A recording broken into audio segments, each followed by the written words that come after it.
Halo guys, jumpa lagi bersama WSS Masa Bercerita. Apa kabar kalian semuanya?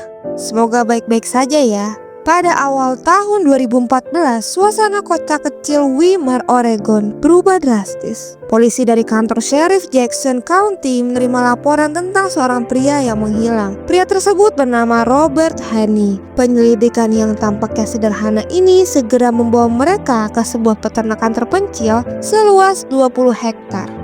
Peternakan tersebut milik seorang wanita transgender bernama Susan Monica. Apa yang mereka temukan di sana bukan hanya misteri hilangnya seorang pria, melainkan sebuah cerita mengerikan yang akan mengguncang publik Amerika. Sebelum masuk ke ceritanya, jangan lupa dong klik tombol like and subscribe channel ini dan sebarkan video kami ke teman-teman kalian ya. Sekarang kita mulai masuk ke ceritanya. Susan Monica lahir dengan nama Stephen Buchanan. Di awal kehidupannya, ia bekerja sebagai insinyur di San Francisco. Namun kehidupan kota yang bising dan penuh hiruk-pikuk tidak pernah cocok dengan kepribadiannya yang tertutup. Pada tahun 1991 di usianya yang menginjak 43 tahun, Susan memutuskan untuk meninggalkan kehidupannya di kota besar dan membeli tanah terpencil di Weimar, Oregon.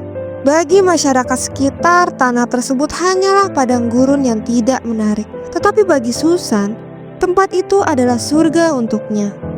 Ia mulai bermimpi membangun kehidupan mandiri, jauh dari peradaban, dan memulai peternakan kecil. Dengan keterampilan tekniknya, ia membangun rumah sederhana, lumbung, dan kandang untuk ternaknya, termasuk sekumpulan babi-babi besar. Namun, kehidupan di peternakan tersebut tidak senormal yang dibayangkan orang-orang. Mengelola 20 hektar lahan sendirian menjadi beban berat untuknya. Susan pun mulai memperkerjakan pekerja lepas yang seringkali adalah orang-orang yang terasing atau mereka yang pernah memiliki catatan kriminal. Singkat cerita, pada musim semi 2013, seorang pria bernama Robert Haney, tukang serabutan berusia 56 tahun, mulai bekerja di peternakan Susan. Robert adalah pria pendiam yang bekerja keras dan hidup dalam mobil camper van-nya bersama anjing piaraannya.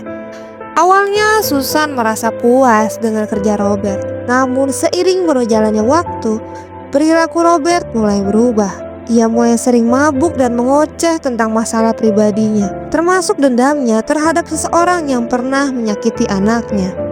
Pada September 2013, Robert tiba-tiba menghilang. Susan mengklaim bahwa ia terakhir kali melihat Robert naik ke mobil yang dikendarai seseorang, dan ia juga mengatakan bahwa Robert meninggalkan uang tunai dan kartu EBT-nya untuk merawat anjingnya. FYI guys, jadi kartu EBT ini semacam kartu debit ya, yang bisa dipakai untuk menyimpan uang, berbelanja, dan lain-lain. Sekarang kita lanjut lagi ya. Namun ketika anak-anak Robert datang mencari ayah mereka beberapa bulan kemudian untuk memastikan dia baik-baik saja, Monica memberitahu anak-anaknya tersebut bahwa ayah mereka telah pergi 4 bulan sebelumnya. Dia juga meminta anak-anaknya Robert untuk membersihkan trailernya atau mobil camper van-nya tadi. Di sana mereka menemukan mobil camper van yang masih penuh dengan barang-barang pribadinya, termasuk alat-alat kerjanya. Pada akhirnya penyelidik mulai menyelidiki kartu EBT milik Robert dan menemukan bahwa kartu itu digunakan di Walmart pada Desember 2013. Polisi langsung gercep dong memeriksa CCTV Walmart tersebut. Namun sayangnya ketika mereka memeriksa rekaman CCTV di sana, mereka sangat terkejut melihat Susan Monica yang menggunakan kartu EBT milik Robert. Kecurigaan pun mulai meningkat. Pada bulan Januari 2014, polisi mendapatkan surat perintah untuk menggeledah peternakan Susan.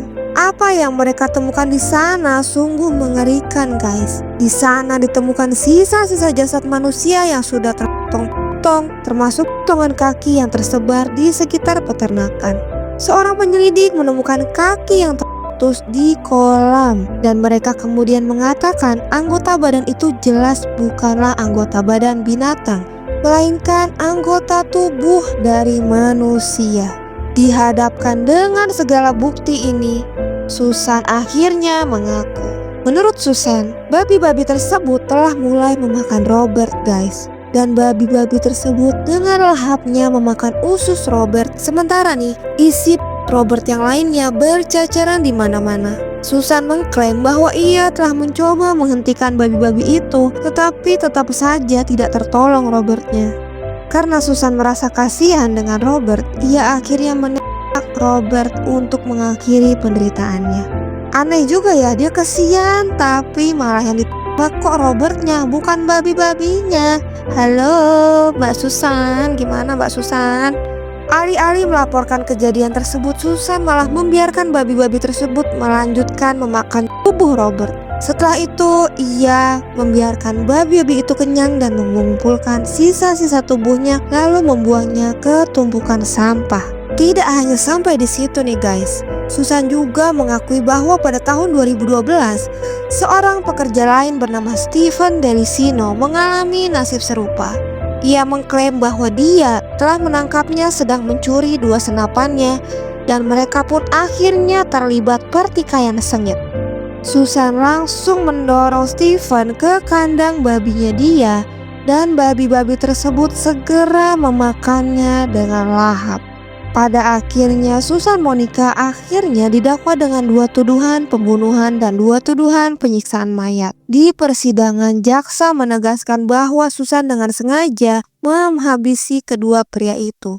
Pada tahun 2015, ia akhirnya dijatuhi hukuman 50 tahun penjara. Yang anehnya, Susan bahkan dengan bangganya memamerkan bahwa dia memiliki 17 mayat lainnya yang dikubur di lahan pertaniannya itu guys. Namun hingga kini pencarian lebih lanjut tidak menemukan jasad lain. Kisah Susan Monica merupakan salah satu cerita kriminal paling mengerikan dalam sejarah Amerika. Ladang yang awalnya menjadi pelarian dari hiruk-pikuk dunia berubah menjadi tempat penuh kengerian. Babi-babinya yang seharusnya menjadi sumber kehidupannya malah menjadi alat mengerikan untuk menghilangkan jejak kejahatan.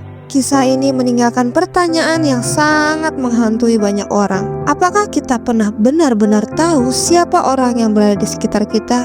Dan bagaimana sebuah peternakan kecil di sudut terpencil Oregon bisa menyimpan rahasia gelap selama bertahun-tahun?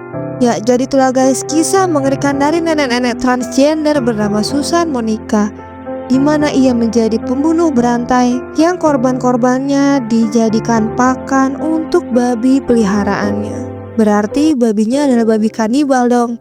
Terima kasih yang sudah menonton kasus ini. Mohon maaf jika ada kekurangan dalam penyebutan nama baik tersangka ataupun korban. Sampai jumpa di kasus selanjutnya. Jangan lupa untuk tetap jaga kesehatan kalian.